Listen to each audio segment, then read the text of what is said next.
You have to believe more than anything that what you want can actually be. Your attitude is either the lock on or key to your door of success. It's the way you look at something in advance, because there never was a winner who didn't believe that he or she deserved to win in advance. A high level of confidence is not something that everyone is just born with. I know I wasn't. So, and I need a high level of confidence for the work that I do. How you choose to see yourself is how you'll see life, because there is power in confidence and self-image. Become confident by the thoughts that you think, the words that you speak. You're going to succeed in direct proportion to your confidence factor toward what you're doing. If you're willing to take the steps necessary to get confident in what you want to do, you can be highly successful yourself. Confidence means I am confident that I will do whatever it takes to make my dream come true. If you don't have positive input, where do you expect it to come from? Start saying in every way, every day, I'm doing better and better, happier and happier, healthier and healthier. I'm alive. I'm alert. I feel great. Let's try that right now. I'm alive. I'm alert. I feel great with conviction and feeling. I'm alive. I'm alert. I feel great. Say it over and over, and the more you say it, the more you begin to feel it, the more you begin to feel it, the more you begin to act it. You talk to most people in life, they want to change something outside of them. They want to change their career, their relationship, or they have other challenges in their life. But the real distinction is that when you change, your environment automatically changes. We need to attract. We influence by attracting. It's not what we do to other people, it's what we do to ourselves. We transform ourselves into the type of people other people want to follow. And life is a professional sport, not an amateur sport. Start playing it like a professional and you'll receive the results that professionals get. Don't let someone's opinion of you become your reality. Learn to live beyond the good opinions of others. Live your dream, live your wish, because you can make it happen. Confidence, confidence. What you really need is confidence. Life is tremendous and it makes good sense when you face each day with confidence. Then once he got that out of the way, I said, go ahead, pick out a bike. He said, okay, and he started riding each one up and down the halls like crazy. 30 minutes goes by and he walks over like a game show host and goes, ta-da! I go, what's that? He goes, this is the bike I want. I said, fantastic, then that bike is yours. He goes, I don't get it. How could I possibly get this bike? And I says, well, now you have a clear visualization. You touched it, you felt it. That's called a goal. And the easiest way to hit a goal is to give yourself a goal to hit. He goes, well, that makes sense. He goes, but what could I do to actually achieve this? And I said, let me ask you, what can you do? He said, I could walk dogs, I could mow lawns, I could wash windows. And I go, what do you know? It's amazing how we can come up with a great idea once we have a reason why. And what you just created was called a plan. So he took action with that plan. And he created these flyers and he put them all around town. He ended up getting more jobs he could handle. Every time I pick him up, I'd say, where do you want to go? Movies, arcade? Back to the store. And he paid down on that bike. Once you know it, less than 2 months goes by. We're walking out of that store, and he's pushing that bike by his side. You've never seen someone with an expression on his face like that before. Smiles from ear to ear. I go, I don't get it. How in the world did you do it that fast? He says, I just implemented what you taught me about duplication. I go, what are you talking about? I know I've given you a lot of lessons, but what do you mean? He says, it was like this. I was getting paid $10 a yard to mow their lawn. He goes, the other kids in the neighborhood started getting jealous. They were sitting on the curb watching me make all the money. I go, yeah, but what did you do? He goes, I hired them for $5 each to do the work for me. The next thing you know, he had an entire crew of people mowing lawns in the neighborhood, and he was just supervising. He tells me he even got a t-shirt with a magic marker and wrote Boss Man across the chest.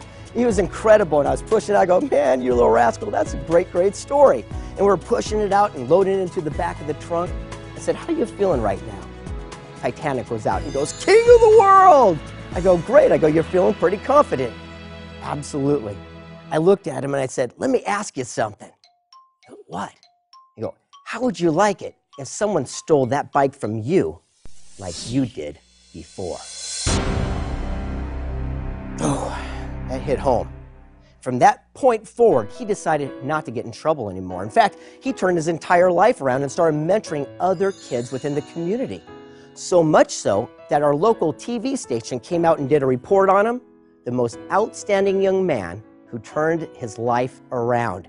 He even had the same jobs 2 years later with other people mowing the lawns for him, all based on residual opportunities. Now you might be saying to yourself, well, that's a warm, fuzzy story and everything, but what does that have to do with me and wealth? It has everything to do with it. You see, he followed the exact blueprint that we discovered that all wealthy people did. You see, it all begins with this. He had a goal. Because without a goal, it's impossible to reach your destination. One of the keys to success is clarity, because you can't hit a target that you can't see. But if you can see the target and you keep shooting at it, eventually you do hit it. You know, in my life, I've lost my eyesight, and I spent the first half of my life with sight, and the second half of my life I've spent with vision. And they are both very powerful things. There are few things more precious than our eyesight. But if I had to make a choice between sight and vision, I would select vision for my life, because it's made so many things possible, and dreams are all that we need to propel us from where we are to where we want to be. For me, I wrote myself $1 million check because I wanted to be a millionaire. Then I went and I blew it up, and I placed it everywhere where I had to keep seeing it so I could keep visualizing it so it became real. Visualization was a key strategy that had been given to me, and I finally decided to do exactly what they said. Visualization to me is a daydream with intent. But somewhere along the way, we forgot how to dream. We lost it. We lost the very thing that we knew how to do that manifested what we wanted. First, you must envision what it is that you're committed to manifest. Whatever that is, whether it's a new car or a new house, maybe you're expanding your business or attracting that relationship of your dreams. You can't say just, I want to lose some weight, I want to make more money, I want a better job. What you say is I want to make a specific amount of money, I want to lose a specific amount of weight, I want to be in this position, or I want to start this company. Deciding what it is with absolute clarity. Specificity rules the world. It's numbers, it's how much, it's how long, it's when.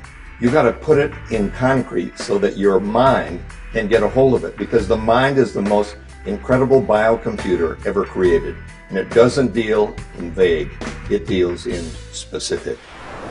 Okay, now once you have a goal, what's the next step? Well, just like Dave, he created a flyer. Remember I asked, what can you do?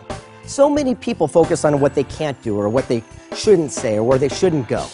Wouldn't it be great to start asking yourself, hey, what can I do? What am I capable of?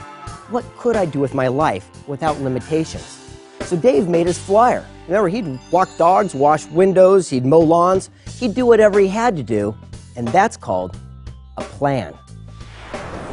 A goal without a plan is just a dream. You know, in the airline industry, no plane ever takes off without a flight plan, without a destination in mind.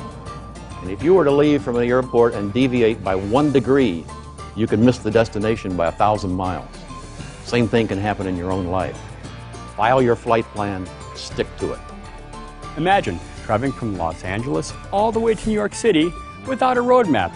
Sure, you might get there eventually, but you need a specific plan. Attention. Take your attention. You are so powerful, and direct your attention onto that thing that you are so passionate about. Set a goal, then figure out what you have to do to achieve that goal.